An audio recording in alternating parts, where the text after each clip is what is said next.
Hi guys, welcome back. Happy Friday.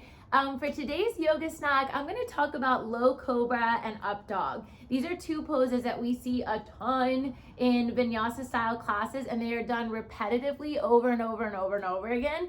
So I really want to break them down, talk specifics. It's a pose that I see people do a lot of times incorrectly, and with that, especially because they are done so many times over and over again, it can create a lot of stress and end up creating injury in the body. So I'm here to try and save some people from chronic use of bad cobra or up dog. I hope y'all find some of these tips helpful. As always, I'll put more of the information in the description box. And please, as always, any questions, feel free to reach out. So with that, I'm gonna jump right in. So starting off with low cobra for this first one, I personally prefer to have my fingertips in line with the shoulders. This feels really good for my body. I'm also gonna keep the legs super active. So a lot of times I'll give a cue of imagine if you have on shoelaces or tennis shoes, where your shoelaces would be, press them firmly into the mat, and that includes your pinky toe. So the leg is super active. I keep that alignment with fingers in the shoulders, and then as I lift up, the legs activate that much more, and the back of my neck stays long. If I try to create more height, it's coming from the shoulder, the collarbones and the heart, not the chin. So be really mindful of that. And then with that, feel free, it might feel better to just take your low cobra here. It might feel better to take it out in front. It might feel better to just take a sphinx pose. So one thing I will say a lot of times, especially in today's day and age of places like YouTube and Instagram, it's very easy to try and emulate certain poses that you see based on what that person's body is doing.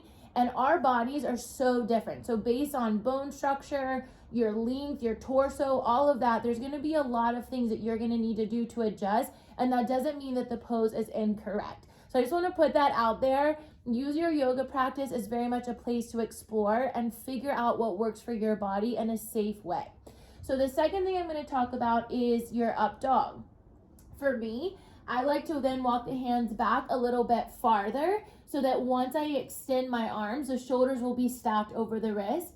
The lower body's gonna stay the same. So I'm gonna press those imaginary shoelaces down. And then once I lift off, my legs are staying super, super active here. So a lot of times I'll see people kind of sag the knees down, maybe that they're kind of dropping into the shoulders. So you really wanna activate the upper body, press the palms down as well as the knees. This is super key. Even here, the back of the neck stays long. Occasionally I might turn the gaze up, but I wanna be mindful to not necessarily do that every time and crank the neck, because I'm trying to keep neutral around that cervical area. And then from here, depending, I might put the knees down to then take it into a down dog. I might pass through tabletop, or I might curl over and just go straight to down dog. But again, you can adjust these transitions as well as the poses to fit your body.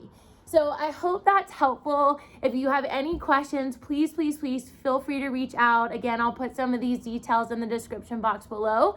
And I hope you have just a good time, again, just exploring. Get to know how your body moves and transitions in ways that fit your body structure. And I will see you next time.